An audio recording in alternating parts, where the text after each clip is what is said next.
네, 오늘 화요모임 예배로 나오신 모든 분들을 진심으로 환영하고 또 축복합니다. 저희 함께 말씀 좀 찾고 함께 예배하고 싶은데요.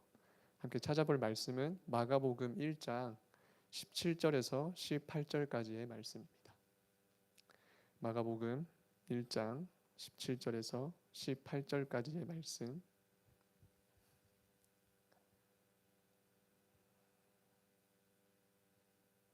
네, 저희 다 찾으신 줄 알고 한 목소리로 함께 읽도록 하겠습니다.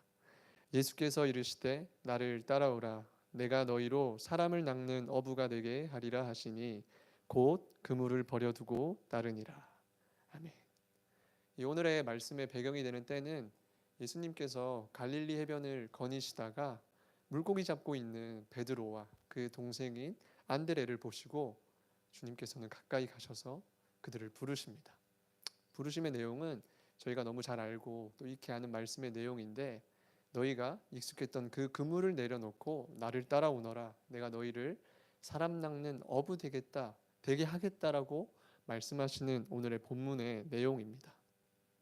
이어 18절 말씀에는 그 부르심 앞에 곧 그들이 그물을 버려두고 따랐다라고 기록이 되어져 있는데, 되게 처음 이 말씀을 묵상할 때는 하나님의 그 부름 앞에, 하나님이신 예수 그리스도의 그 부름 앞에 강직하게 또 강단 있게 자신의 익숙했던 모든 생활 양식들을 내려놓고 따라가는 이 베드로의 모습이 저에게 크게 보였지만, 오늘의 예배를 준비하는 동안에는 그 베드로와 안드레를 부르신 그분이 누구냐, 그분이 누구시냐, 이 부분에 조금 더 초점을 두고 묵상을 해보았을 때 참으로 깊은 감동이 제 안에 있었던 것 같습니다.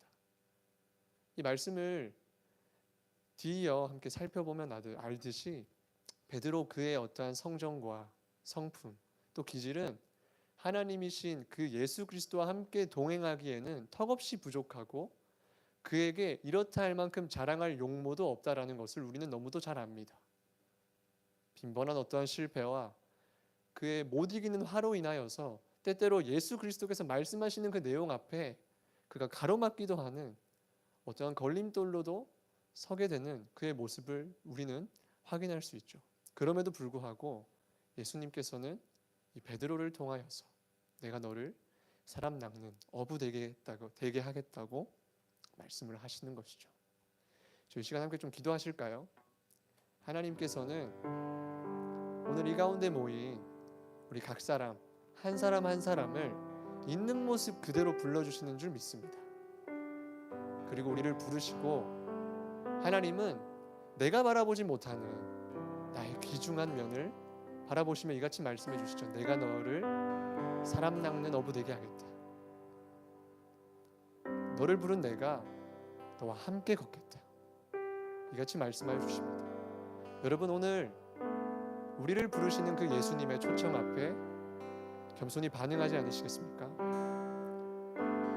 주님, 오늘 나를 부르시는 그 부르심 앞에 주님, 제가 오늘 겸손히 반응함으로 나아가길 원합니다. 내가 따라갈 수 없다고, 하나님 저는 안 된다고 얘기하던 그 모든 것들을 내려놓고 주님, 제가 그 부름 앞에 곧장 달려나아가길 원합니다. 우리 이 시간 그 부르심 앞에 겸손히 반응함으로, 기도함으로 또 함께 나아가겠습니다. 기도하겠습니다. 네, 하나님, 나를 부르신 그 주님의 부르심 앞에 나의 어떠한 연약한 성정과 내 모습과 상관없이 부르셔서 하나님 아버지께서 행하시겠다 말씀하신 일들을 성취해 나가시는 그 하나님의 긴 참으시는 성품과 오래 참으시는 가운데 품으시는 그 하나님의 극진한 사랑 앞에 제가 안 된다라고 얘기하는 그 모든 것들을 내려놓고 부름 앞에 반응하길 원합니다. 나를 부르신 그 주님께서 나와 함께 걸으시고 더불어 끝날까지 함께 하시는 그 하나님의 부름 앞에 내가 오늘 반응함으로 나아가길 원합니다. 예, 주님, 제가 오늘 그 부름 앞에 겸손히 서길 원합니다. 예, 주님, 예, 주님. 두 번째로 저희 함께 기도하실 때, 주님께서는 우리를 부르실 때 어떠한 책무와 어떠한 책임을 먼저 지게 하시는 것이 아니라 그분과의 깊은 사귐과 교제의 자리로 불러주시는 분이신 것을 우린 믿습니다. 자리로, 주님을 예배할 수 있는 이 자리로 불러주신 그 하나님께 깊은 감사로 나아가는 가운데 성령 하나님께서 이 예배를 주장하여 주시고 또 주관하여 주시기를 원합니다. 성령 하나님께서 이 예배를 인도하여 주시기를 원합니다. 그리하여 우리가 그 하나님의 말씀하심 앞에 겸손히 설 수 있도록, 반응할 수 있도록 주님 그렇게 우리와 함께하여 주십시오. 우리 이 시간 성령 하나님을 초청하심으로, 기도하심으로 또 나아가시겠습니다. 기도하겠습니다. 성령 하나님, 오늘도 주님을 예배할 수 있는 자리로 불러주셔서 감사합니다. 성령 하나님, 성령 하나님의 도우심 가운데 이 아들, 또 이 가운데 모인 모든 이들이 주님을 예배할 수 있게 하심에 감사합니다. 오늘의 예배 가운데 성령 하나님 충만히 임재하여 주십시오.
나를 부르신 주가, 나를 부르신 주가 이루어 주시네.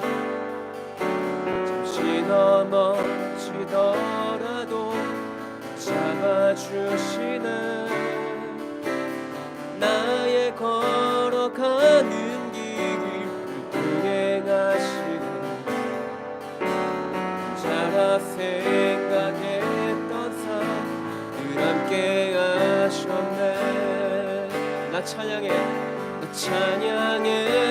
언제나 어디서나 부르신 그 뜻대로 나를 지으신 주의 뜻대로 나 찬양해. 영원토록 노래하네. 나를 부르신 대로 주를 찬양하며 살아가리라. 처음부터 고백합시다. 나를 부르신 주가 이루어 주시네. 잠시 넘어지더라도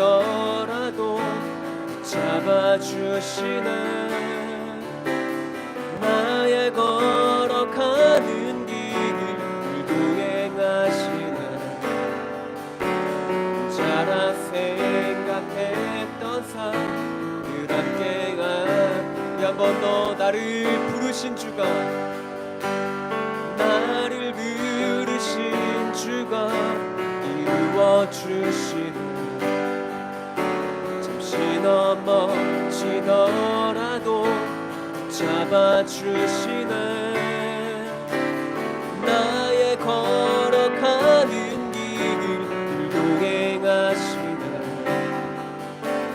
자라 생각했던 삶을 함께 가셨네. 나 찬양해, 나 찬양해. 언제나 어디서나 부르신 그 뜻대로 나를 지으신 주의 뜻대로 나 찬양해. 영원토록 노래하네. 나를 부르신 대로 주를 찬양하 살아가리라. 한 번 더 나 찬양해, 나 찬양해. 언제나 어디서나 부르신 그 뜻대로 나를 지으신 주의 뜻대로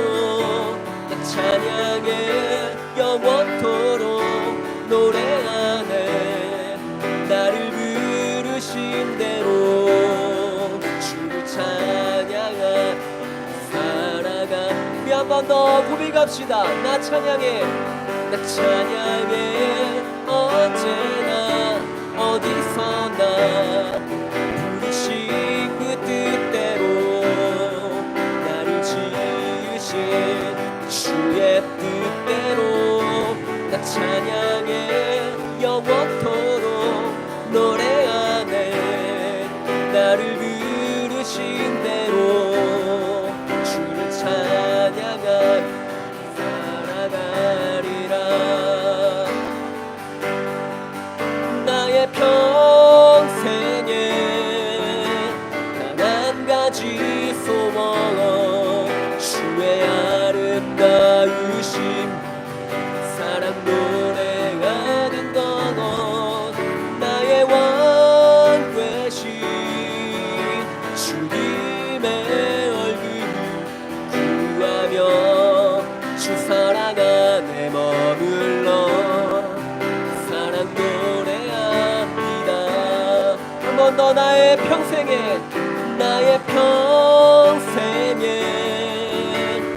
한 가지 소원, 주의 아름다우심 사랑 노래하는 것. 나의 왕 되신 주님의 얼굴 구하며 주 사랑 안에 머물러 사랑 노래합니다. 나의 평생에 단 한 가지 소원, 주의 아름다우심 보며 사랑 노래하는 것. 나의 왕 되신 주님의 얼굴 구하며 주 사랑 안에 머물러 사랑 노래하는. 나의 평생에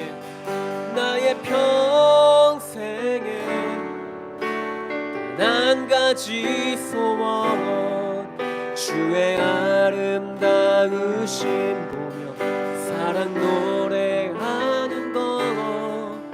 나의 왕 되신 주님의 얼굴 구하며 주 사랑 안에 머물러 사랑 노래하는. 우리 한 번 더 나의 왕 되신 주님의 얼굴 구하며 주 사랑 안에 머물러 사랑 노래하는. 우리 마지막으로 고백합시다. 나의 왕 되신 주님의 얼굴 구하며 주 사랑 안에 머물러 그 사랑 노래합니다. 아멘.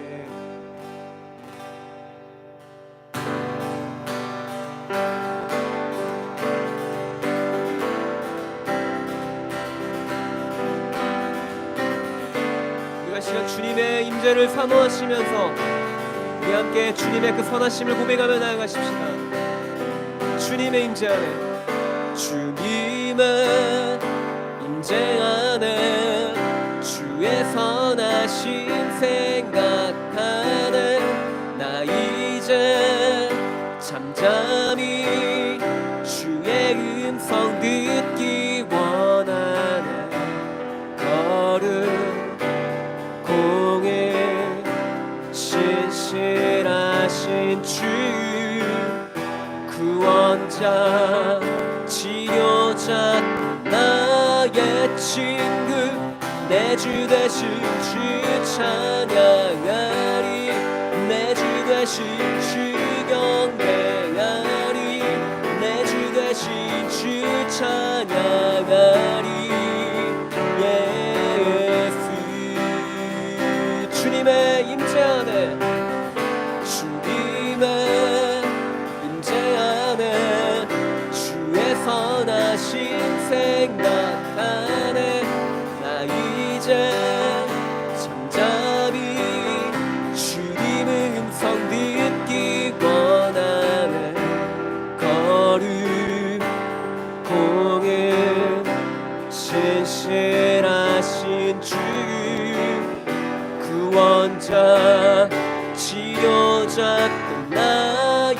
되신 내 주 대신 주 찬양하리 내 주 대신 주 경배하리 내 주 대신 주 예배하리 예수 한 번 더 내 주 대신 주 찬양하리 내 주 대신 주 경배하리 내 주 대신 주 예배하리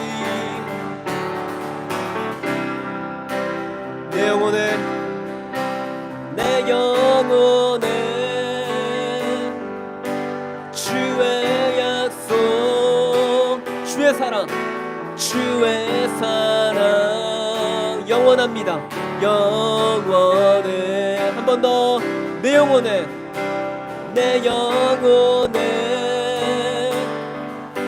주의 약속 주의 사랑 영원해 다시 한 번 더 내 영혼에 주의 약속 내 영혼에 주의 약속 주의 사랑 영원해 내 주 대신 주 찬양하리 내 주 대신 주 경배하리 내 주 대신 주 예배하리 예수 내 주 대신 주 찬양하리 내 주 대신 주 경배하리 내 주 예배하리 다시 한 번 더 고백합시다 내 주 대신 주 찬양하리 내 주 대신 주 경배하리 내 주 대신 주 예배하리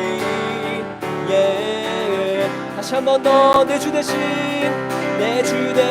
주 찬양하리 내 주 대신 주 경배하리 내 주 대신 주 예배하리 예수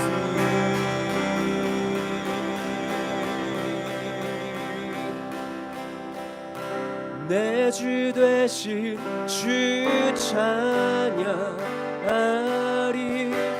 내 주 대신 주 경배하리 내 주 대신 주 예배하리 예수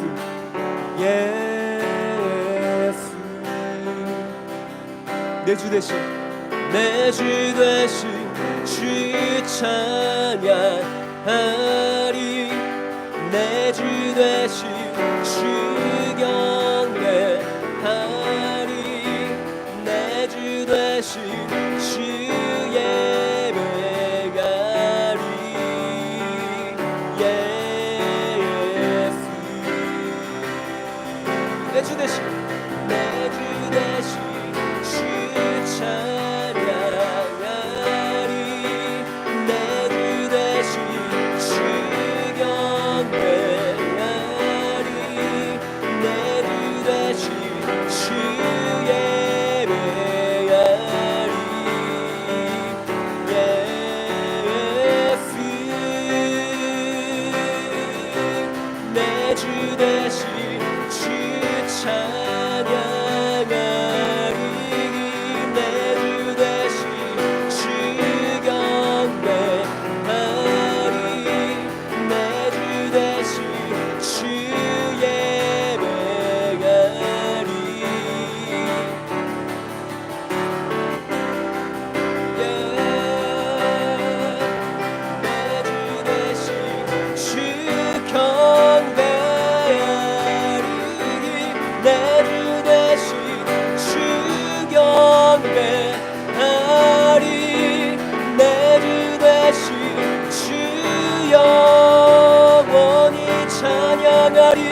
예수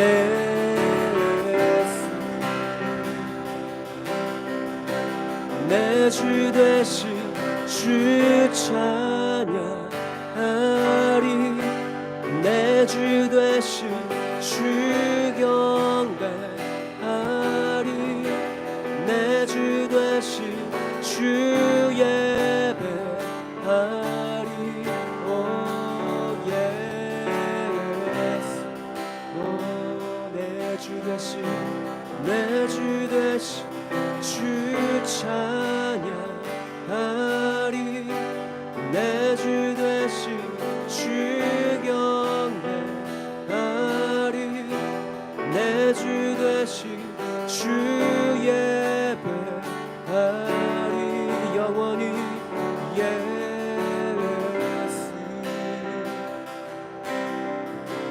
내 주 되신 주 찬양하리 내 주 되신 주 경배하리 내 주 되신 주 예배하리 예수 예수 내 주 되신 내 주 되신 주 찬양하리 내 주 되신 주 경배하리 내 주 되신 주 예배하리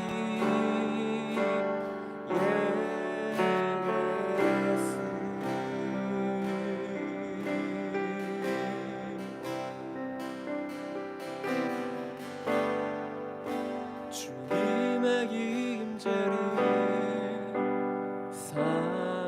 사모하네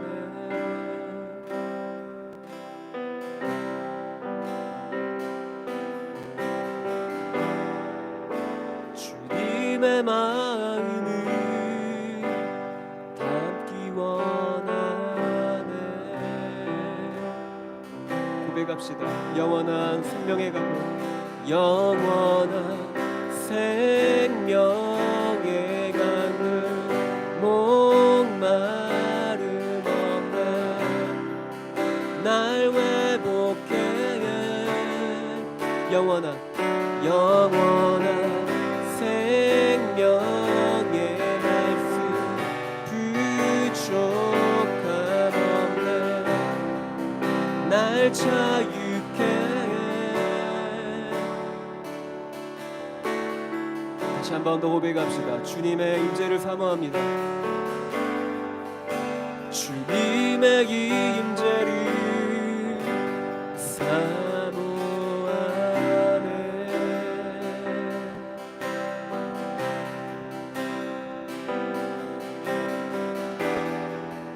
주님의 마음을 담기 원하네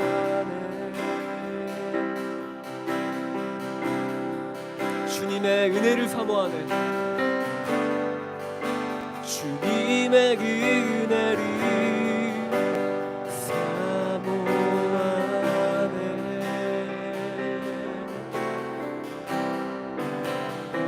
주님의 음성을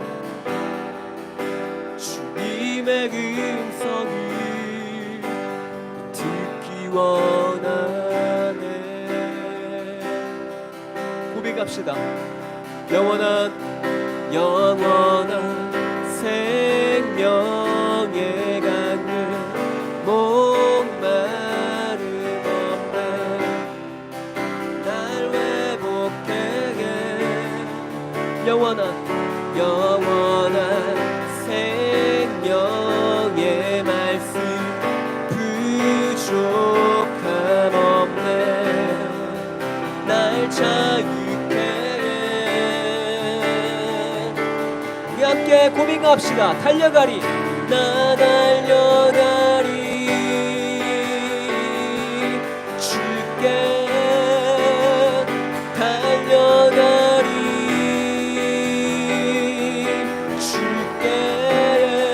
주님이 있는 곳 주님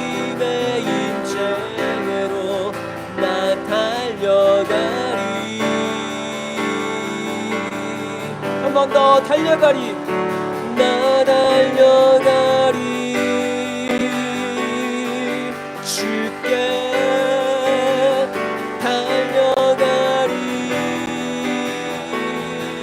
주께 주님이 있는 곳 주님의 임재로 나 달려가리. 우리 한 번 더 고백합시다. 달려가리. 나 달려가리.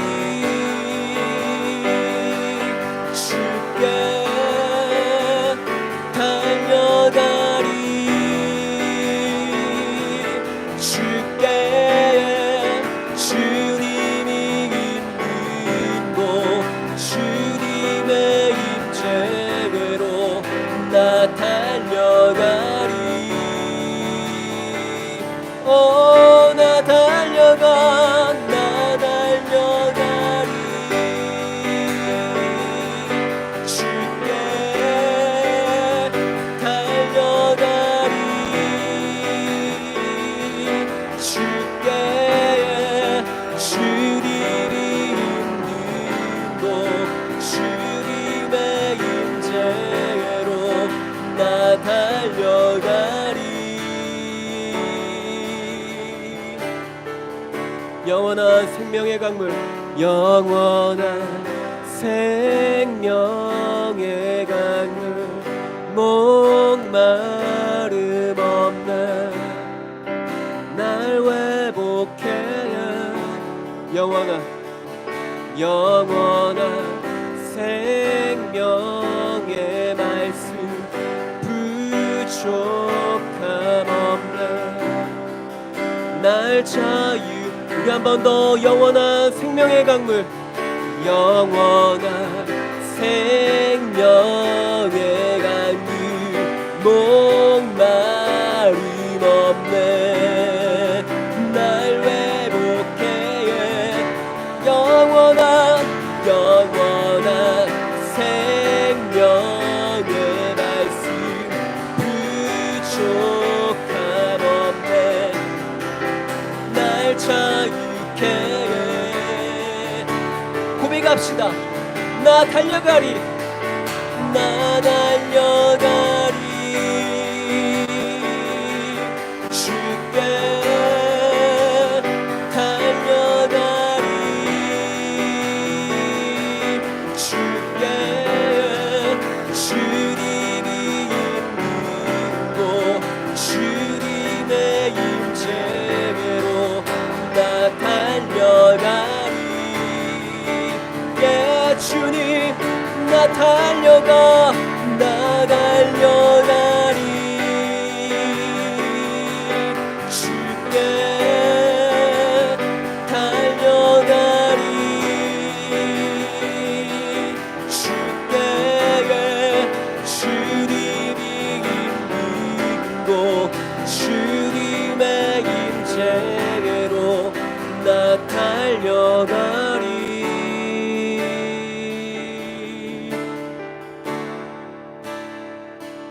주님의 임재를, 주님의 임재를 사모하네.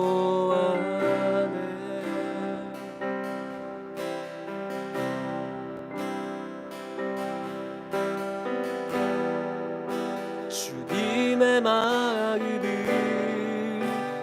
담기 원하네.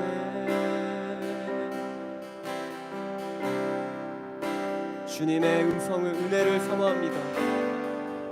주님의 은혜를 사모하네. 아멘. 주님의 음성을 듣기 원합니다. 주님의 음성을 듣기 원하네. 다시 한 번 더 구합시다. 주님의 임재를 사모합니다. 주님의 임재를 사모하네.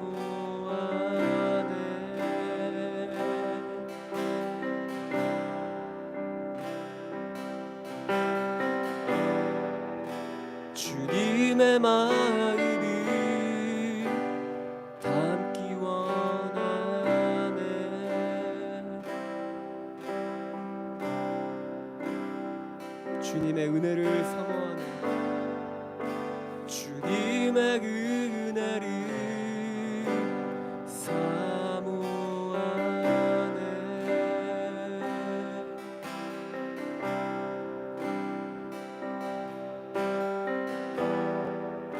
주님의 음성을 듣기 원하네. 다시 한 번 더 주님의 은혜를 사모합니다. 주님의 은혜를 사모하네.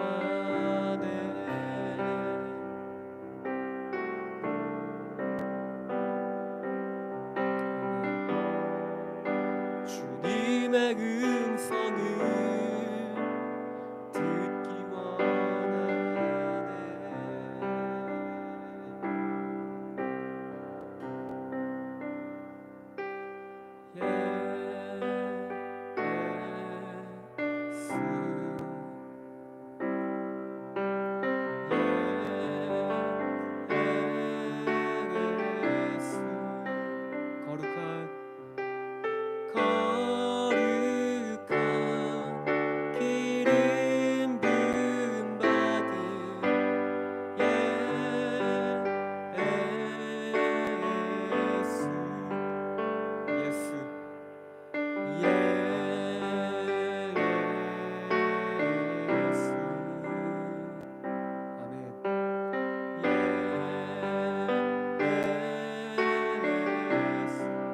영원히 높임 받으시 영원히 높임 받으시 고백합시다. 주 이름 내 입술 주 이름 내 입술을 갖고 주 성령 내 영을 줘 주 말씀 내게 안내 예수 주님이 사랑해요.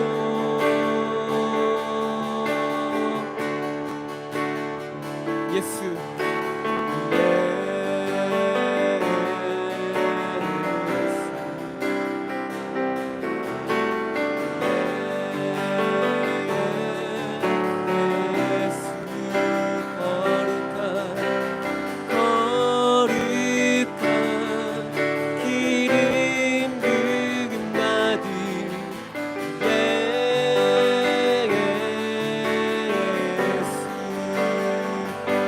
예수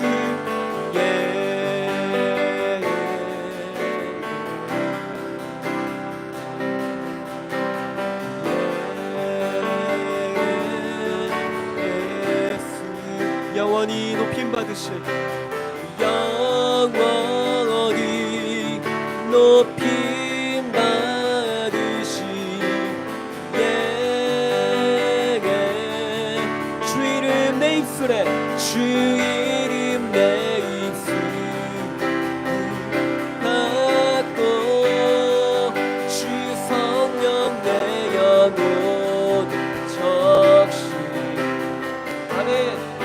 주 말씀 내리는 빛과 같네. 예수 주님이 주 이름 내 입술에 주 이름 내 입술에 갖고 주 성령 내 영혼 적시 주 말씀 내리래 빛과 같네. 예수 주님이 한 번 더 고백합시다. 주 이름 내 입술에 갖고 주 성령 내 영혼 적시 주 말씀 내리래 빛과 같네. 사랑합니다. 예수 주님을, 예수 주님을 우리 한 번 더 예수 주님을, 예수 주님을 사랑해요.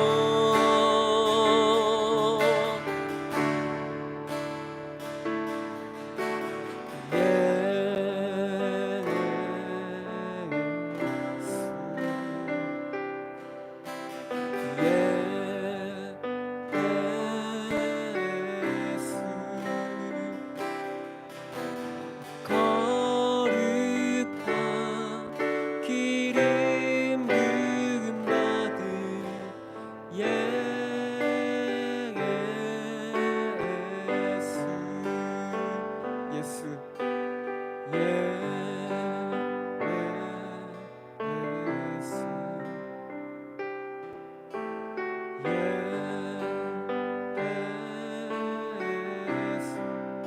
영원히 높임 받으신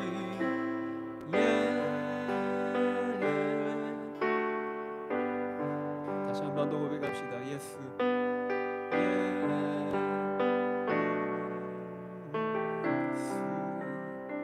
예수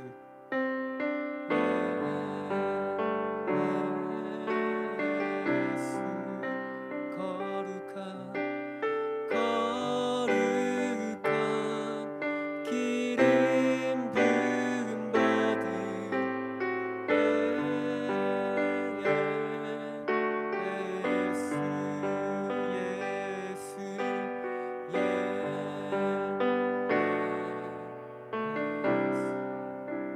아멘. 예수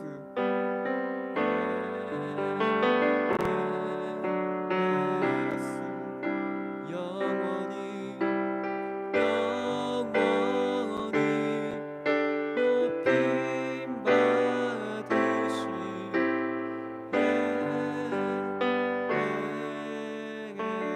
고백합시다. 영원히 높임 받으신, 영원히 높임 받으신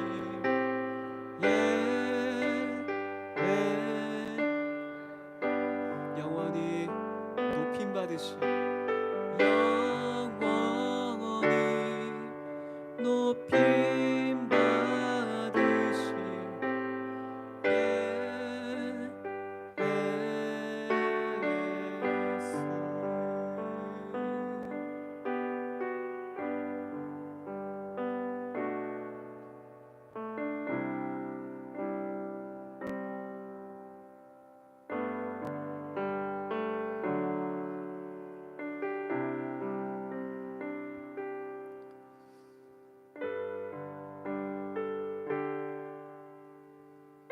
주님,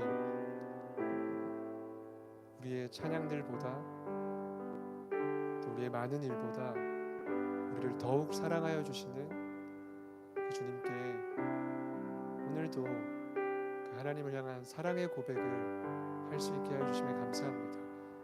하나님, 늘 우리가 머무는 삶의 자리가 하나님과의 깊은 사귐이 있는 깊은 사랑의 관계 가운데로 나아가는 우리의 삶의 시간이 될 수 있도록 늘 함께하여 주시길 원합니다.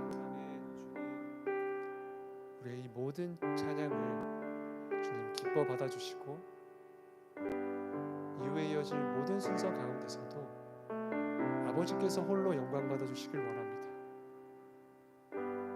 그렇게 행하실 살아계신 우리 주 예수 그리스도의 이름으로 기도드렸습니다. 네, 반갑습니다. 저희 함께 광고 빠르게 보고 말씀 듣는 시간 가지도록 하겠습니다. 네, 기납적 성경연구학교 세미나가 10월 28일 토요일부터 이제 울산지부 사무실에서 이제 열리게 되는데 이제 바울 서신을 다루는 것으로 제가 알고 있습니다. 보다 조금 더 제가 자세한 내용을 잘 몰라서요. 근데 나와 있는 이제 화면을 보셔서 아시겠지만 빌레몬서와 또 에베소서, 갈라디아서, 로마서를 이제 4주에 걸쳐서 또 공부하는 과정에 있으니까 말씀을 사모하시는 분, 혹여 내가 당장 사모하고 있지 않다고 한들 간에 조금 더 하나님의 말씀을 배우시고자 하시는 분들은 모두 여기 아래에 문의 처인 지부 사무실이나 우리 이명희 간사님에게 연락 주시면 감사하겠습니다. 네, 울산 화요 모임 발렌티어 모집 계속 하고 있습니다. 여기 노란색으로 쳐져 있는 부분은 저희가 급군입니다. 네. 저희가 구하고 있으니까 언제든 또 유튜브로 보고 계시는 분들 가운데서도 내가 싱어나 카운 베이스 음향으로 함께하길 원하신다 하시는 분들은 여기 울산 지부 사무실이나 우리 고영인 간사님에게 연락 주시면 감사하겠습니다. 울산 화요 모임 온 오프라인으로 계속 매주 7시 화요일마다 진행되고 있으니까요. 함께할 수 있었으면 좋겠습니다. 네, 함께 이제 말씀 듣는 시간 가지도록 할 텐데요. 오늘은 저희 지부의 지부장 대행으로 섬기고 계시는 우리 고영인 간사님 앞으로 나오실 때 너는 그리스도의 향기라 찬양하며 축복하도록 하겠습니다.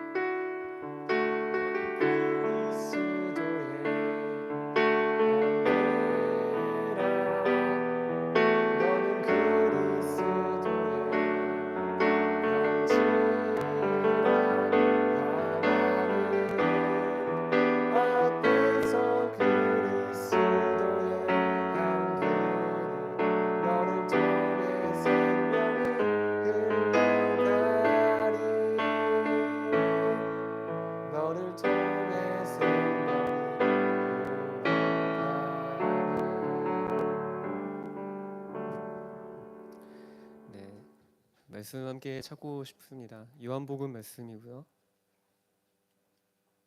요한복음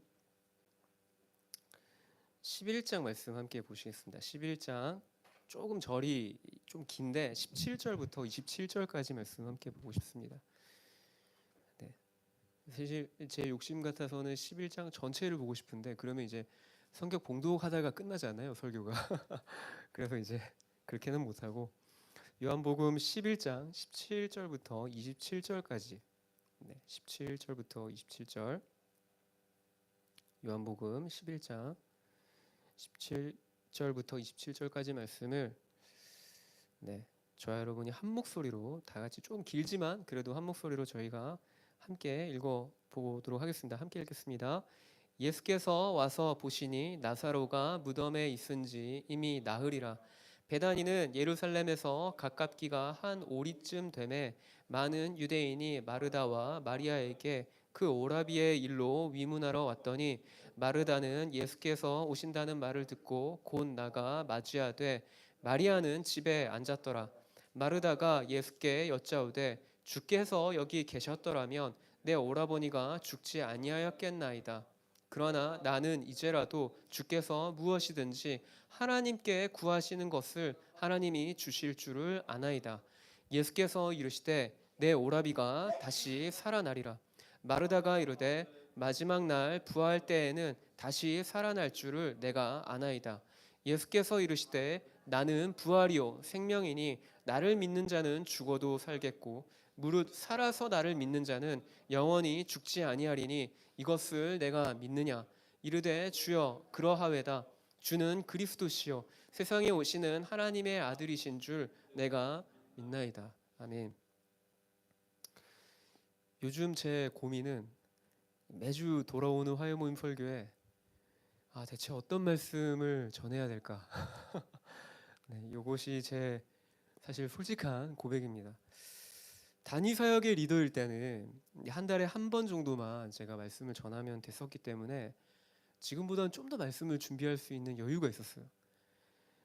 근데 지금은 제가 지부 대표를 하고 있다 보니까 임시 대표긴 하지만 거의 매주 말씀을 제가 전해야 되죠. 그래서 요즘 좀 드는 생각이 일상을 살아갈 때 매일매일 하나님이 내 삶에 좀 뭘 말씀하고 계시는가 그걸 계속 좀 질문하고 계속 묻고 구하는 게 좀 중요하겠다라는 생각을 좀 요즘 하고 있습니다. 그래서 오늘 말씀도 사실 정말 많이 고민을 많이 했어요. 도대체 오늘 말씀 뭘 전하지? 그러던 중에 지난주에 제가 좀 보낸 삶의 시간 가운데 주님이 저에게 좀 주신 생각과 좀 감동들이 좀 있어서 그것을 좀 나눠보려고 합니다. 오늘 저희가 읽은 본문 우리가 잘 아는 대로 나사로 이야기죠. 나사로 그리고 전에 제가 이 본문의 말씀을 가지고서 한번 제가 화요 모임에서 말씀을 전한 적이 있긴 해요. 동일한 본문을 가지고서. 하지만 오늘은 그때와는 조금 다르게 조금 다른 부분을 강조해서 좀 말씀을 전하고자 합니다. 오늘 본문은 저희가 17절부터 27절까지 말씀을 저희가 좀 살펴보았지만 제가 그 앞서 말씀드렸다시피 좀 전체를 제가 좀 보고 싶다고 했잖아요. 11장 전체를. 그래서 제가 PPT로 좀 말씀을 좀 준비를 했어요. 그래서 먼저는 좀 4절부터 7절까지 말씀 함께 좀 읽어보고 싶어요. 4절부터 7절까지인데요. 함께 읽겠습니다. 예수께서 들으시고 이르시되 이 병은 죽을 병이 아니라 하나님의 영광을 위함이요 하나님의 아들이 이로 말미암아 영광을 받게 하려 함이라 하시더라. 예수께서 본래 마르다와 그 동생 나사로를 사랑하시더니 나사로가 병들었다함을 들으시고 그 계시던 곳에 이틀을 더 유하시고 그 후에 제자들에게 이르시되 유대로 다시 가자 하시니 아멘. 우리가 잘 알다시피 나사로라고 하는 인물이 예수님과 이미 이제 관계가 돼 있고 나사로와 그 마르다와 마리아 이 세 가정이 이 세 가족이 예수님과 이미 친분이 있었죠. 그래서 이제 나사로가 사실은 병들었을 때 이제 그 나사로의 누이들 마르다와 마리아가 사람을 보내서 예수님께 좀 오시기를 구했습니다. 그리고 이제 방금 읽은 4절에 이제 그 마르다와 마리아가 보낸 사람이 예수님께 도착해서 나사로가 병들었다라는 소식을 전해줬을 때 이제 그 병들었다는 소식을 나사로가 병들었다는 소식을 들은 예수님이 현재 나사로가 지금 처해 있는 이 병은 죽을 병이 아니라 하나님의 영광과 하나님의 아들 본인 스스로를 가리켜 말씀하신 거죠. 하나님의 아들이 영광을 받게 하기 위함이다라고 말씀을 하십니다. 그리고 이제 6절을 보면 그 계시던 곳에 이틀을 더 머물러 계십니다. 언뜻 보면 이제 나사로가 지금 처한 그 병은 죽을 병이 아니야. 이건 하나님의 영광을 위한 것이야라고 해놓고서 이틀을 더 계셨잖아요. 언뜻 보면 지금 이 예수님의 말과 행동이 언뜻 보면 이제 하나님의 영광을 위해서 마치 일부러 시간을 지체한다라는 듯한 뉘앙스로 좀 비춰지죠. 다시 말해서 나사로가 죽기까지 일부러 시간을 끌었다가 죽은 나사로를 살려내는 게 병든 나사로를 고치는 것보다 하나님께 더 영광이 된다라는 식의 약간 모습처럼 보여지기도 합니다. 그러면 이제 우리는 과연 그러할까? 이 본문에 비춰진 이 예수님의 말과 행동을 우리는 사실 오해하지 말아야 합니다. 하나님이 자신의 영광을 위해서 인생에 어려움을 주시는 분이신가? 라는 질문을 오늘 본문 그 질문을 가지고 오늘 본문을 접근하면 사실 우리는 하나님에 대해서 심각한 오해를 하게 될 여지가 생기는 것이죠. 인생에는 다양한 어려움이 있습니다. 예레미야 애가를 기록한 예레미야는 다음과 같이 고백합니다. 예레미야 3장 33절인데 제가 앞에 말씀 준비했습니다. 함께 읽어보실까요? 주께서 인생으로 고생하게 하시며 근심하게 하심은 본심이 아니시로다. 네. 기원전 586년에 예루살렘과 성전은 모두 파괴되고 남유다는 바벨론의 포로로 사로잡혀 가게 됩니다. 이 같은 이제 시대적인 배경 아래 하나님은 선지자 예레미야를 통해서 현재 남유다에 일어난 이런 비극이 지금 비극적인 상황이 결코 하나님의 본심이 아니다라는 것을 독자들에게 말하고 있는 거죠.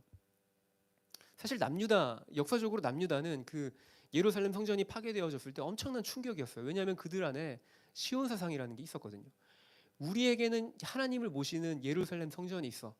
이 시온 사상이 뭐냐면 하나님을 모시는 이 성전이 있기 때문에 그 어떤 외세가 이 예루살렘 성벽을 공격하더라도 우리는 안전하다라고 하는 그 안일함이 있었던 겁니다. 근데 그들의 그 시온 사상대로 예루살렘 성전이 영원하지 않았죠. 바벨론이 결국에는 예루살렘 성전을 함락시키고 그들을 다 포로로 사로잡아 가니까 남유다 사람들 백성들 안에 하나님에 대한 마음에 쓴뿌리가 생겨나기 시작하는 겁니다. 어떻게 하나님이 우리한테 이러실 수 있냐라는 그 마음에 상처가 있는 것이죠. 하나님이 선하신데 그리고 하나님을 모시는 성전이 우리 가운데 있는데 어떻게 우리 성전이 이렇게 회파되어지고 우리가 포로로 끌려갈 수 있지라고 하는 질문이 남유다 사람들 가운데 있었던 겁니다. 그런 남유다 사람들에게 예레미야 선지자가 지금 이와 같은 비극적인 이 상황은 하나님의 본심이 아니야라고 지금 해명을 하고 있는 것이죠. 바벨론 포로기를 맞게 된 그 배경에 물론 하나님을 떠난, 하나님을 진작부터 그 삶에서부터 떠난 남유다의 죄악이 그 배경 가운데 자리하고 있습니다. 그렇다 할지라도 하나님의 본심은, 이스라엘을 향한 하나님의 본심은 징계 그 자체가 아니라 회복에 있는 것이죠. 다시 오늘 본문으로 돌아오자면 나사로가 병든 것도 인생이 경험할 수밖에 없는 수많은 위기와 어려움 중에 하나입니다.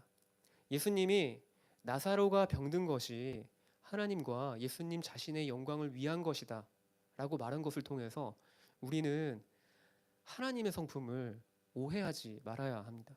하나님은 자신의 영광을 위해서 일부러 인생에게 괴로움을 허락하시는 분이 아니십니다. 그럼에도 우리를 좀 의아하게 하는 예수님의 행동이 있죠. 바로 이제 그 예수님의 행동이 있는데 먼저 5절을 보면 5절에 이렇게 기록되어져 있습니다. 예수님께서 마르다와 마리아 그리고 나사로를 사랑하셨다라는 기록이 있습니다. 그리고 이어서 나오는 게 이제 그 계시던 곳에 이틀을 더 유하셨다라는 것이죠. 일반적으로 사랑하는 사람이 병들었다 하면 보통은 즉각적인 반응을 보이기 마련입니다. 하지만 예수님은 나사로가 병들었다라는 소식을 듣고도 그 계시던 곳에 이틀을 더 머물러 계셨습니다. 그럼 예수님은 그러면 우리가 그 약간 이제 예상해 보기로 그럼 예수님은 나사로가 일부러 죽기까지, 나사로가 죽을 때까지 일부러 시간을 지체하신 겁니까? 과연 그런 것일까요? 절대 그렇지 않습니다. 일부러 시간을 지체하는 건 맞아요. 그러니까 의도적인 건 맞아요. 뭔가 의도성이 있으세요. 예수님이 이틀을 더 유하신 거에는 의도적이긴 합니다. 하지만 나사로가 죽기를 기다린 건 아닙니다. 이 부분은 제가 이후에 더 자세하게 설명을 드리겠습니다. 그리고 이제 이틀 뒤에 다시 유대로 가자고 말씀을 하십니다. 사실 이 다시 유대로 가자라는 말을 통해 알 수 있는 것은 이 다시라는 말이 붙었죠. 유대로 가자라는 말 앞에 다시 유대로 가자라는 말이 붙었는데 이 다시 유대로 가자라는 말이 붙었는데 이 말은 이제 전에 한번 유대를 갔었다라는 걸 의미하죠. 다시 가자라는 말이니까요.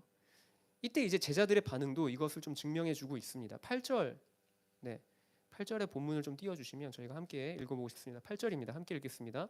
제자들이 말하되 라삐여 방금도 유대인들이 돌로 치려 하였는데 또 그리로 가시려 하나이까. 여기서 제자들이 말하는 방금도라고 하잖아요. 이 방금은 전에 유대 지역을 방문했을 때를 의미합니다. 그 전에 예수님과 제자들이 유대 지역을 방문했다가 그곳에서 예수님이 맹인된 사람을 고쳐 주셨습니다. 근데 하필 그 맹인된 사람을 고쳐준 그날이 우리가 다 예상해 보기로 예수님이 항상 좀 의도적으로 일부러 좀 그러시는 것 같아요. 근데 하필 그날이 안식일이었어요. 안식일이어가지고 이 일로 안식일에 병을 고친 일로 이제 종교 지도자들과 예수님이 안식일 문제로 충돌하게 되어집니다. 그리고 오늘 8절에 제자들이 말한 것처럼 그 안식일 논쟁 때문에 예수님과 제자들이 돌에 맞아 죽을 뻔했던 것이죠. 근데 예수님이 다시 유대로 가자라고 말씀을 하고 계신 겁니다. 여기에는 이유가 있죠. 이제 돌에 맞아 죽을 뻔했는데 그 제자들이 아니 불과 며칠 전만 해도 우리가 거기서 지금 목숨을 잃을 뻔하지 않았습니까? 근데 거길 또 가자고요? 약간 이렇게 이제 반응을 하는 건데도 예수님이 그 다시 가자고 한 데에는 이유가 있는 것이죠. 9절부터 11절 저희가 함께 읽어보셨습니다. 9절부터 11절 함께 읽어보실까요? 함께 읽겠습니다. 예수께서 대답하시되 낮이 12시간이 아니냐 사람이 낮에 다니면 이 세상에 빛을 보므로 실족하지 아니하고 밤에 다니면 빛이 그 사람 안에 없는 고로 실족하느니라. 이 말씀을 하신 후에 또 이르시되 우리 친구 나사로가 잠들었도다. 그러나 내가 깨우러 가노라. 네. 사실 뭐 그 막 설명을 엄청 장황하게 하셨지만 사실 예수님이 다시 유대로 가자고 했던 궁극적인 목적은 나사로를 보기 위함입니다. 11절에 나사로를 향해서 이렇게 표현된 걸 볼 수 있습니다. 우리 친구 나사로라는 표현이 있죠. 나사로를 우리 친구라고 기록한 표현을 통해서 예수님이 얼마나 그를 아끼고 사랑했는지를 알 수 있습니다. 근데 좀 재미있는 표현이 있죠. 나사로가 잠들었다라고 하는 표현이죠. 성경에서 육체의 죽음은 죽었다라고 표현하지 않고 잔다라고 표현하는 경우가 사실 여기 말고도 심심찮게 되게 많이 여러 번 찾아볼 수 있습니다. 우리가 잘 아는 스데반 집사 역시도 돌에 맞아 순교했을 때 사도행전의 저자 누가는 스데반이 잠들었다라고 기록을 했습니다. 예수님 역시 나사로의 죽음을 잠든 것으로 표현하신 것입니다. 그 다음 구절 한번 보실까요? 12절과 13절입니다. 함께 읽겠습니다. 12절과 13절 함께 읽겠습니다. 제자들이 이르되 주여 잠들었으면 낫겠나이다 하더라. 예수는 그의 죽음을 가리켜 말씀하신 것이나 그들은 잠들어 쉬는 것을 가리켜 말씀하신 줄을 생각하는지라. 나사로가 잠들었다라는 표현을 제자들은 말 그대로 잠들어 쉰다라고 생각을 했습니다. 사실 이게 상식적이긴 하죠. 예수님이 자는 나사로를 내가 깨우러 간다라고 했으니까 그냥 워딩으로만 이해를 해보자면 그럼 나사로가 그냥 자면서 쉬고 있구나라고 생각하는 게 그게 상식적이긴 하죠. 하지만 예수님은 나사로가 이미 죽었다라는 거를 잠든 것이라고 말씀을 이제 하신 거죠. 그럼에도 불구하고 소망이 있는 것은 11절에 그러나 내가 깨우러 가노라라는 표현을 하시죠. 그러니까 죽음을 잠들었다라고 표현을 했다라고 한다면 깨운다라는 건 다시 살려내겠다라는 것이죠. 그리고 제자들이 자신의 말을 오해한 것을 아시고 14절에 다시 이제 밝히 말씀을 하십니다. 나사로가 이미 죽었다라고 이제 제자들에게 밝히 말씀을 하시는 것이죠. 오늘 본문 저희가 이제 오늘 본문은 17절부터 저희가 살펴봤는데 오늘 본문 17절을 보면 예수님이 베다니에 도착을 하시니 나사로가 죽은 지 나흘이 되는 시점이었습니다. 나흘이었던 거죠. 예수께서 나사로의 소식을 듣고 병들었습니다. 나사로가 병들었습니다. 좀 빨리 좀 와주십시오라고 했을 때 그 나사로의 소식을 듣고 곧바로 그 즉시로 출발하지 않으신 것은 두 가지로 요약을 할 수 있습니다. 먼저 지금 예수님이 그 당시 계셨던 나사로의 소식을 접하던 그 소식을 들었던 그 장소가 바타네아라고 하는 장소인데 요한이 세례를 베풀던 곳입니다. 근데 그 바타네아라고 하는 그 장소와 지금 나사로가 지금 이 죽은 이제 생을 마감한 이 베다니라고 하는 이 동네는 사람이 걸어서 이동했을 때 약 하루 정도 소요가 되는 이제 그 거리입니다. 예수님이 나사로의 소식을 듣고 이틀을 더 유하신 것은 다분히 의도적이긴 하지만 절대로 일부러 나사로의 죽음을 기다리신 것은 아닙니다.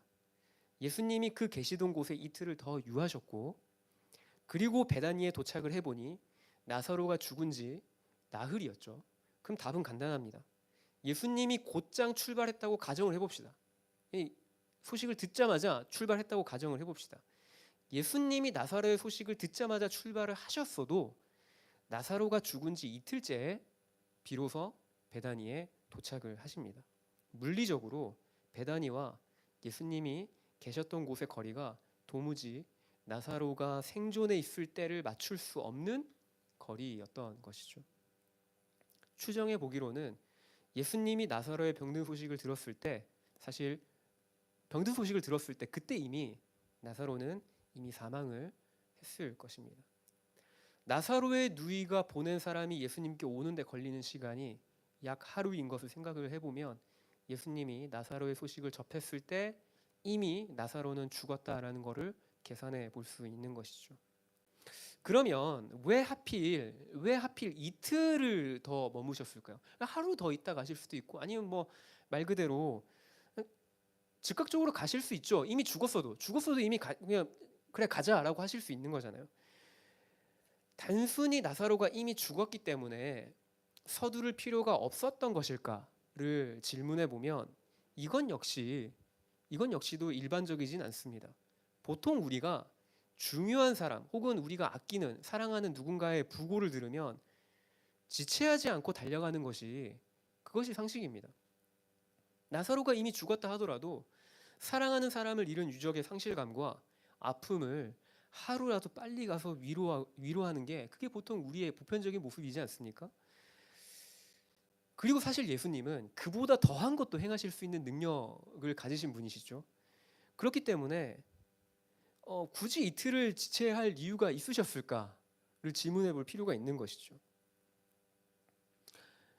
서둘러서 가는 게 차라리 이틀을 더 지체하기보다 서둘러서 하루라도 빨리 그곳에 가서 나사로의 유족을 위한 어떠한 행동을 하실 수 있는 그 예수님이 먼저 가는 게 그게 오히려 더 이득이지 않나, 유익한 결정이지 않나라는 생각을 좀 해보게 됩니다.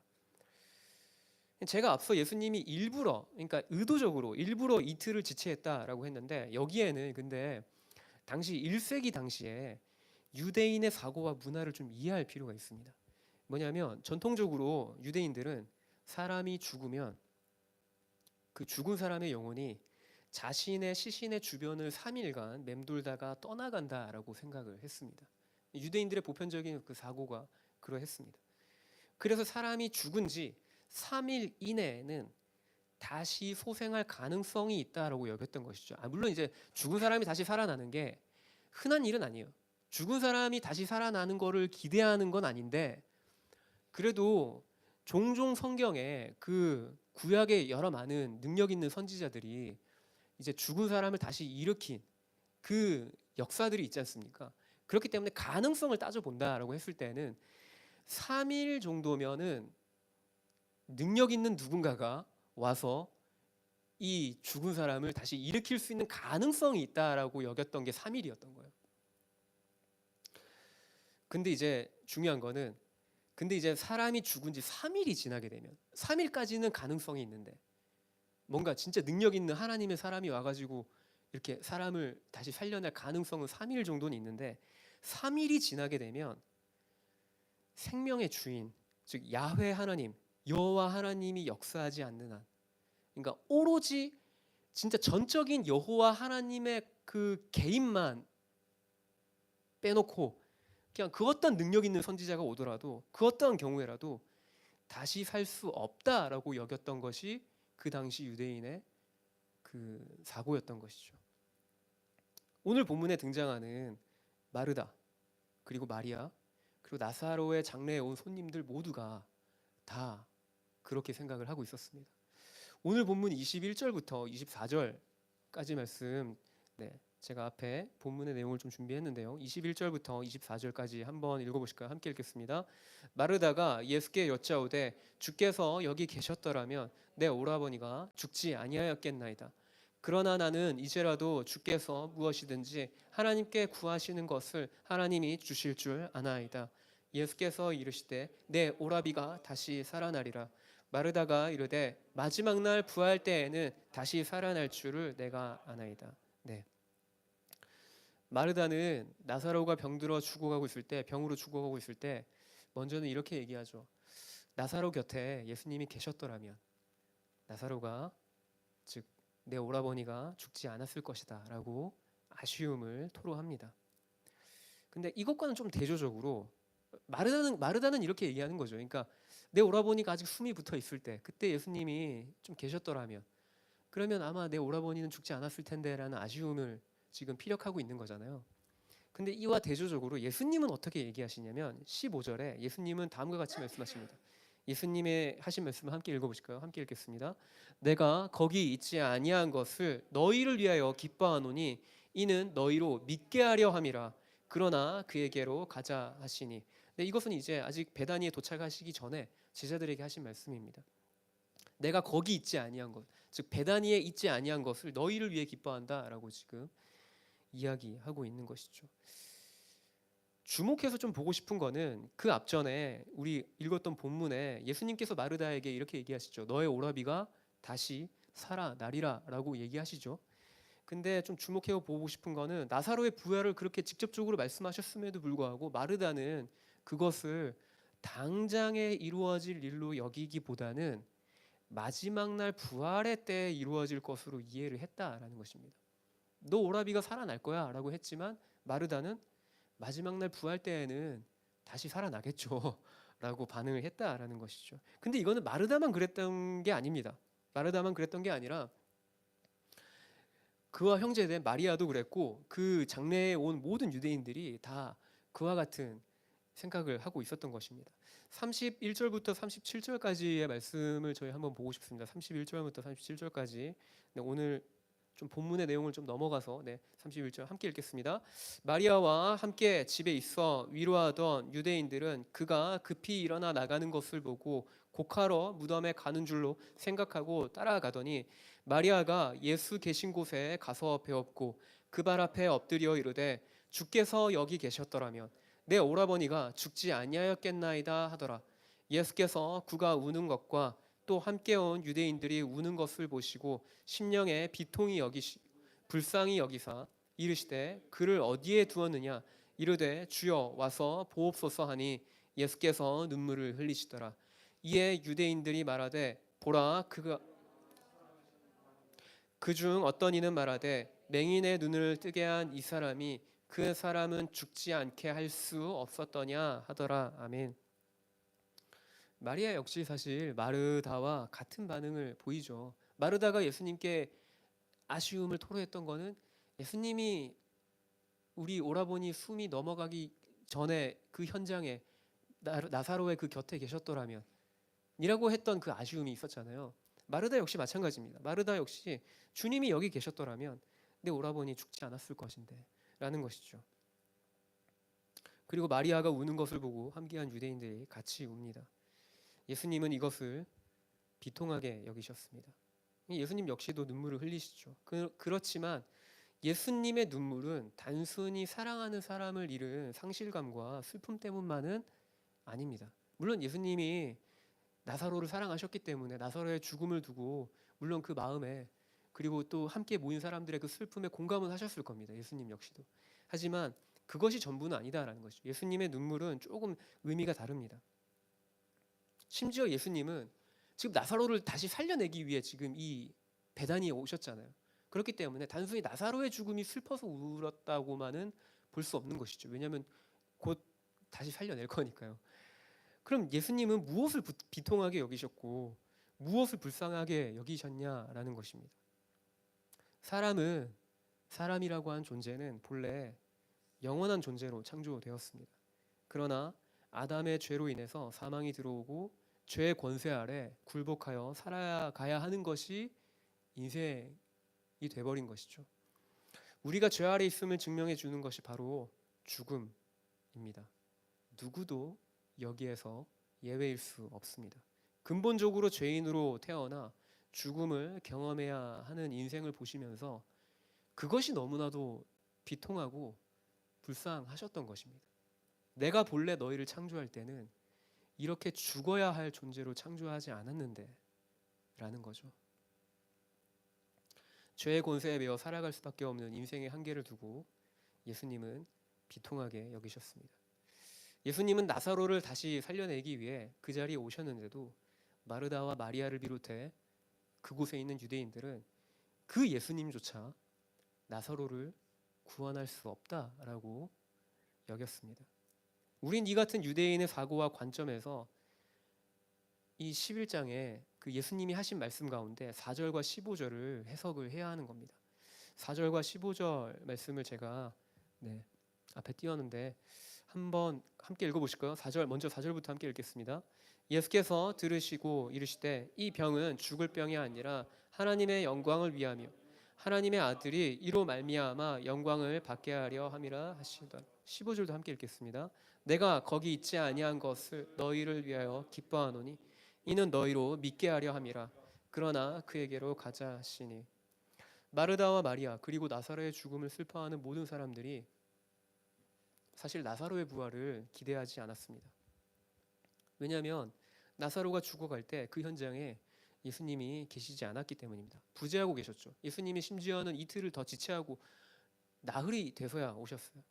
나사로가 죽은 지 이미 나흘이 되었기 때문에 사실 마르다와 마리아 그리고 그 자리에 모인 모든 유대인들은 어떻게 생각했냐면 이제 모든 것이 끝났다라고 생각했습니다. 왜냐하면 제 아무리 능력 있는 하나님의 사람이 와도 이미 죽은 지 3일이 지났기 때문에 나흘째가 되었기 때문에 이미 끝났다라고 여겼던 것이죠. 그것을 우리가 단편적으로 알 수 있는 것이 바로 마르다의 반응입니다. 나사로를 살려내기 위해서 그 막아놨던 돌문을 옆으로 치워라라고 했을 때 마르다가 어떻게 반응하죠? 이미 죽은 지가 나흘이고 벌써 냄새가 납니다. 라고 마르다가 그렇게 반응을 하죠. 그러니까 나흘이 됐기 때문에 이제는 더 이상 가망이 없습니다. 라고 지금 반응을 하고 있는 것입니다. 하지만 예수님은 오히려 자신이 베다니에 있지 않은 것을 기뻐한다 라고 말씀하십니다. 근데 그 기뻐하는 것을 누구를 위해 기뻐한다라고 말씀하시죠? 너희를 위해.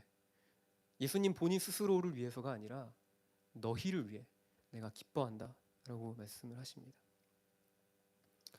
너희로 믿게 하기 위해서 내가 기뻐한다라는 것이죠. 그럼 무엇을 믿게 한다라는 것입니까? 그것은 바로 곧 예수님이 생명의 주인, 즉 예수님 스스로가 야훼 하나님 되심을 믿게 하겠다라는 것입니다. 사흘이 지나면 야훼 하나님이 아니고서는 그 누구도, 제 아무리 능력이 많은 하나님의 선지자라도 이미 떠난 하나님의 생명을 다시 돌아오게 할 수 없다라는 것이 유대인들의 사고였습니다. 예수님은 그들의 생각과 사고를 아셨어요. 이미 유대인들이 어떤 사고를 하고 살아가고 계신지를 아셨던 거예요. 그래서 그 사고를 깨고서 자신이 하나님이 보내신 메시아이며 생명의 주인인 하나님 되심을 드러내고자, 그래서 일부러 이틀을 지체하시고 나흘이라는 시간에 맞춰서 베다니에 도착을 하신 겁니다. 우리가 말씀 한 구절을 찾아서 읽고 말씀을 마무리하고 싶습니다. 우리가 잘 아는 말씀입니다. 요한복음 17장 3절의 말씀이고요. 우리가 함께 읽어보실까요? 함께 읽겠습니다. 영생은 곧 유일하신 참 하나님과 그가 보내신 자 예수 그리스도를 아는 것이니. 아멘. 요한복음의 저자는 영생에 대해 이렇게 정의합니다. 유일하신 참 하나님과 그가 보내신 자 예수 그리스도를 아는 것, 그것이 영원한 생명이다 라고 말을 하고 있죠.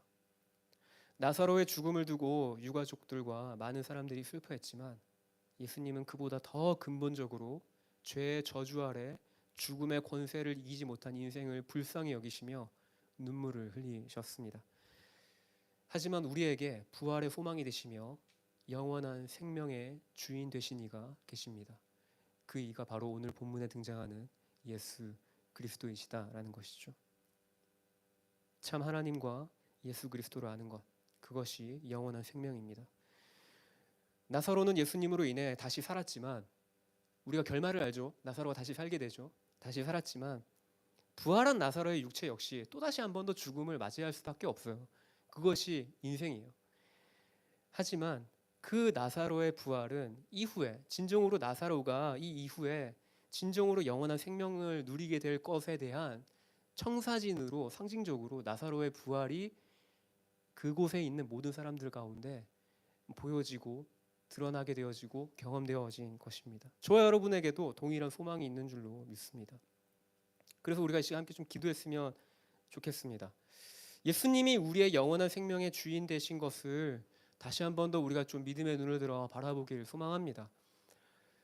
당시에 예수님을 향한 많은 사람들이 예수님을 하나님으로 생각하지 못했었던 것이죠. 그래서 예수님이 일부러 이틀을 지체해서 나흘이라는 시간에 맞춰서 도착을 하신 겁니다. 자신이 곧 하나님이 보낸 메시아이며 본인이 하나님의 본체이시다라는 것을 그 나사로를 살려내는 걸 통해 드러내시고 싶으셨던 겁니다. 사람들은 예수님을 향하여서 그냥 선지자 정도, 정말 능력이 많은 선지자 정도로만 여겼던지도 모르겠습니다. 하지만 예수님이 바로 그 참 하나님이며 예수님이 생명의 주인 되신 이다라는 것을 예수님이 나사로를 다시금 아무 소망이 없는, 정말 아무 소망이 없고 이제 다 끝났어라고 여겨지는 그 상황 가운데 나사로를 다시금 살려내심으로써 예수님 스스로가 하나님 되심을 드러내신 것이죠. 우리가 시간 다시 한 번 더 우리의 입술로 고백하실까요?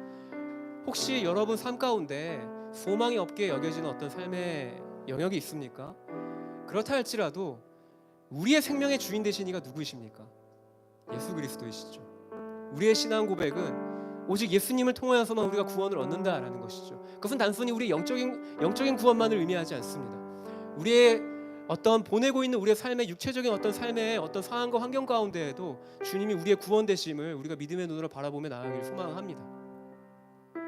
그래서 우리가 시간 함께 좀 기도하며 나아가실 때 주님, 나의 모든 영과 육의 모든 전인격적인 구원자가 되시는 네가 예수 그리스도이심을 내가 이 시간 고백하며 나아갑니다. 주님이 나의 생명의 주인 되신이시며 요한복음의 저자가 말했듯이 영생은 곧 유일하신 참 하나님과 그가 보내신 자 예수 그리스도를 아는 것인데, 주님, 내가 주님을 더 알길 소망합니다. 내가 주님께 더 붙어있길 소망합니다. 나의 유일한 소망은, 나의 유일한 구원은 오직 예수 그리스도 한 분밖에 없음을 내가 이 시간 고백하며 나아갑니다 라고 우리가 이 시간 주님의 그 영원한 생명을, 나에게 영원한 생명을 허락하신 유일한 구원자 되심을 우리가 이 시간 고백하시면서 우리가 주 앞에 기도하며 나아가십시다. 기도하시겠습니다. 주님, 이 시간 기도하며 나아갑니다. 주님이 나의 영원한 구원자 되심을, 나의 참 생명의 주인 되심을 고백하며 나아갑니다. 나의 모든 삶 가운데, 나의 모든 주어진 상황과 환경 안에 또 아버지 주님, 나의 모든 영의 구원자가 되심을, 나의 모든 영육간의 구원자가 되심을, 나의 모든 전인격 가운데 나에게 구원의 소망이 되시고 아버지 주님, 나에게 영원한 생명을 베푸시는 이가 주님이신 것을 내가 다시 한 번 더 고백하며 나아갑니다. 예수 그리스도가 나의 참 생명의 주인 되심을 고백하며 나아가오니 나의 모든 주어진 상황과 환경 안에 소망이 없게 여겨지는 그 모든 삶 가운데 주님이 아버지 주님, 나의 삶 가운데 아버지 구원을 베푸시고 영원한 생명을 허락하여 주십시오. 주님, 다시 한 번 더 나의 삶을 전적으로 주의 손에 올려드리며 나아갑니다. 주님 하나님 아버지께서 아버지 주님, 나의 시선과 나의 마음이 상황과 환경에 빼앗기지 아니하게 하시고 영원한 생명의 주인 되신 주님을 바라보며 믿음의 걸음을 걸어가는 나의 삶이 되어지게 하여 주십시오. 네, 주님, 주님께서 우리의 삶 가운데 주님 영원한 생명의 구원자 되심을 계속적으로 아버지 주님 보게 하여 주십시오.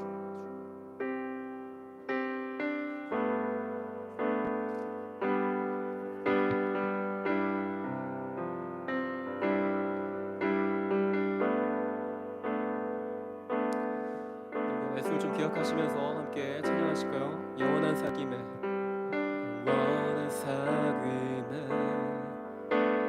초대하시네 주님을 누리며 사는 것,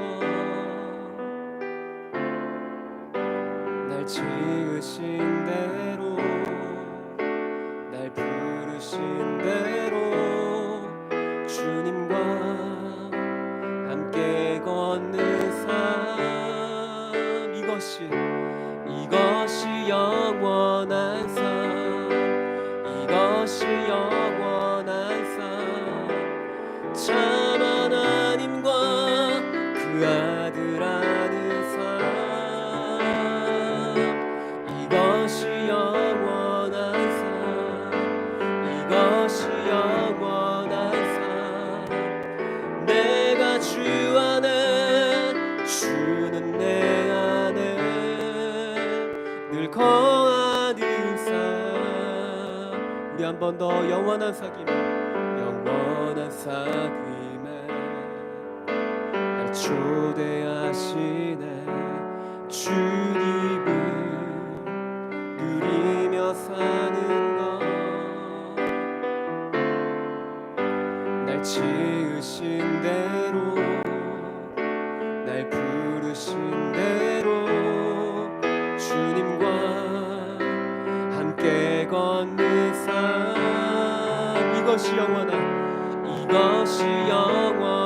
삶, 이것이 영원한 삶, 참 하나님과 그 아들 아는 삶, 이것이 영원한 삶, 이것이 영원한 삶, 내가 주 안에 주는 내 안. 우리 한 번 더 이것이 영원한 삶, 이것이 영원한 삶, 이것이 영원한 삶, 참 하나님과 그 아들 아는 삶, 이것이 영원한 삶, 이것이 영원한 삶, 내가 주 안에 주는 내 안에 늘 거하는 삶.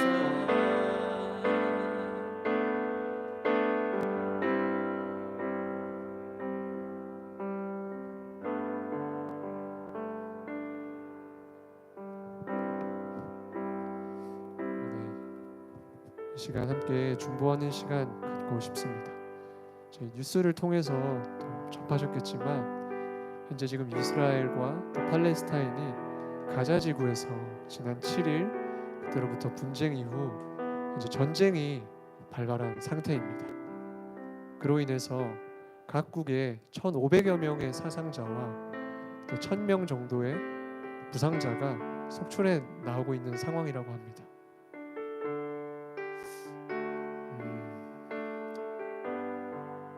일상을 보내다가 마주하게 된 어떠한 전쟁의 상황으로 인하여서 자신의 사랑하는 가족을 잃고 또 자신의 어떠한 집을 잃은 그들의 마음 안에 참으로 하나님의 그 위로가 닿았으면 좋겠다라는 마음이 참 크게 있습니다. 같은 날이죠.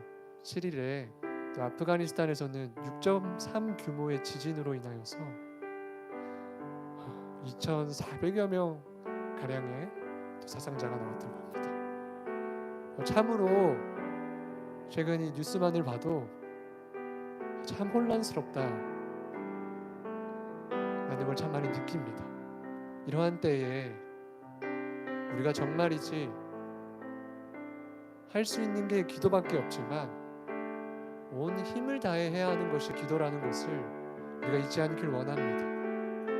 당장에 일어난 어떠한 상황들이 전쟁이 조속히 마무리될 수 있도록 더 이상의 인명 피해 없이 조속히 마무리될 수 있도록 여러분 팔레스타인과 이스라엘의 전쟁이 끝날 수 있도록 함께 기도해 주시고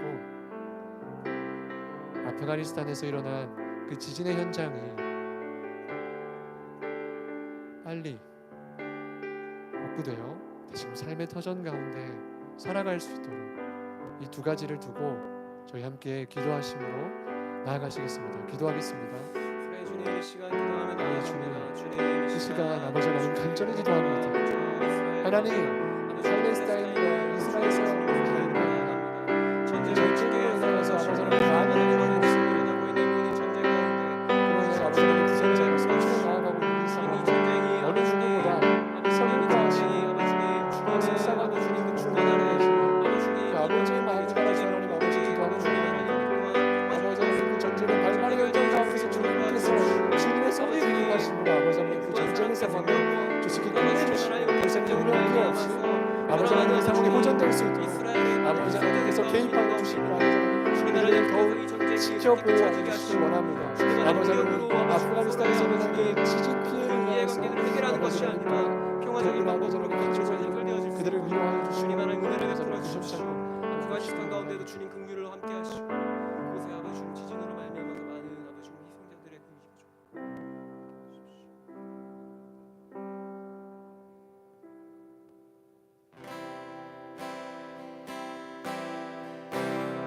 네, 우리 마지막 찬양하시면서 나아가십시다. 나는 안에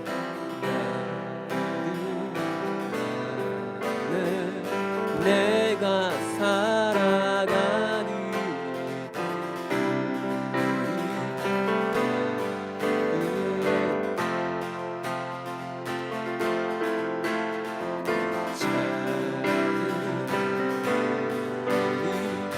그 산 모두 태우신 나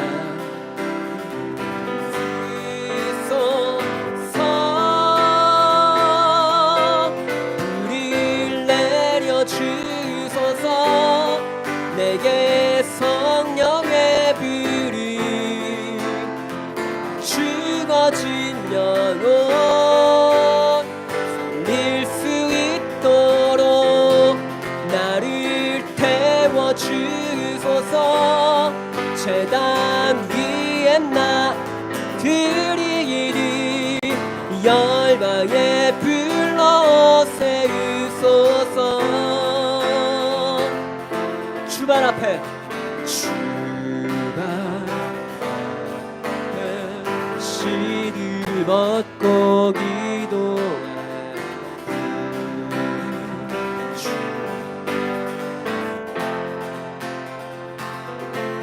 성령으로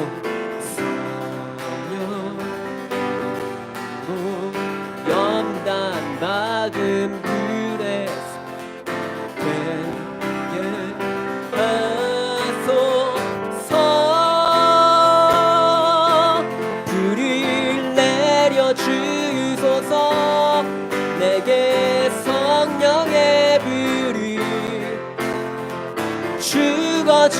영혼 살릴 수 있도록 나를 태워 주소서. 제단 위에 나 드리리 열방에 불러 세우소서. 우리 한 번 더 불을 내려주소서. 불을 내려주소서. 내게 성령의 불이 죽어진 영혼 살릴 수 있도록 나를 태워 주소서. 제단 위에 나 드리리 열방에 불러 세우소서.